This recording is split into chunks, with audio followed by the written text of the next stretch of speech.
ఓ గంట సేపు చేతుల ఫోన్ లేకుంటే ఎట్లుంటది? పానమంతా కింద మీద అయితుంటది. ఫేస్బుక్ చూడాలనాయే, వాట్సాప్లో చాటింగ్ చేయాలనాయే, యూట్యూబ్లో వీడియోలు చూడాలనాయే, ఇన్స్టాలో రీల్స్ ఫాలో కావాలనాయే. అట్లనే పుసుక్కున రాత్రిపూట బుత్తంత సేపు కరెంటు పోతే ఏమైతుంది? ఓ దిక్కు ఉడకపోతా, ఇంకో దిక్కు దోమల మోత. బువ్వ కూరలు వండుతుంటే గ్యాస్ అయిపోయిందనుకో, వచ్చేదాకా హోటల్కి వెళ్ళి తెప్పించుకునుడే. ఓ పారి ఫోన్ అంటావు, ఓ పారి కరెంట్ అంటావు, ఇంకో పారి గ్యాస్ ముచ్చట్లలో పెడతావు. ఇంతకు ఎవరి గురించి ఏం చెప్పాలనుకుంటున్నావు అంటురా చూడుర్రిగా. అబ్బబ్బబ్బా, ఏమన్నున్నదా లొకేషన్? గోదావరి పక్కకే ఇట్లా గుడిసెలేసుకొని ఉంటే ఎంత మంచిగుండు అనిపిస్తుందిలే. కానీ అంత అలకకు కాదు. 4-5 గుడిసెలేసుకొని గోదారమ్మనే నమ్ముకొని బతుకుతున్న గిళ్ళను మందలిస్తే తెలుస్తుంది అసలు కథ. పాత ఖమ్మం జిల్లాల గోదావరి పొంట ఏండ్ల కాంచెలి ఆడాడ ఇట్లా గుడిసెలేసుకొని వండుకుంటా చేపలు పట్టుకొని బతుకుతున్నారు గిళ్ళు. చుట్టుపక్కల ఊర్లుండయి, ఎటు పోవాలన్నా కిలోమీటర్ల కమానం నడవాలే.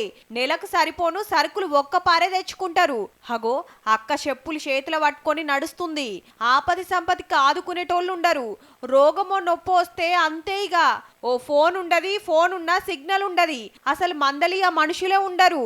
ఉష్కెల్నే వండుడు, ఉష్కల్నే తినుడు, ఉష్కల్నే వండుకునుడు. చలికాలంలో మంట కాగాలే, ఎండాకాలంలో అన్నలు తువ్వాలతోని, అక్కలు కొంగులతోని ఇసురుకోవాలి.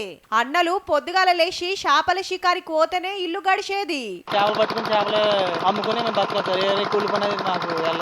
అట్లని కింటాల కింటాలు వడయుల్లో మా అంటే ఓ 30-35 కిలోలు పడుతుండొచ్చు.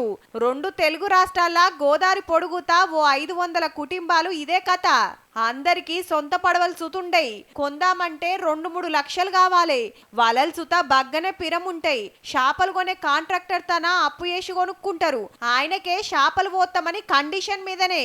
ఇక పుసుక్కున గోదావరి పొంగెన అంటే వలలు గిలలు అన్ని పోతాయి. గోదావరి వస్తా ఉంటే వల్ల పోతాయండి. అలా వల్ల పోయినప్పుడు మాకు వాళ్ళు ఏమన్నా ఉపాధి కల్పించేటట్టు ప్రభుత్వం చూడాలండి మమ్మల్ని. అప్పుడే కొంచెం ఇబ్బంది పడతా ఉంటుంది సార్. తాత ముత్తాతల కాంచెలి ఇదే వృత్తి చేస్తుర్రు. గోదావరి ఒడ్డు కుండుకుంటా చేపల వేట మీదనే బతుకుతున్నారు.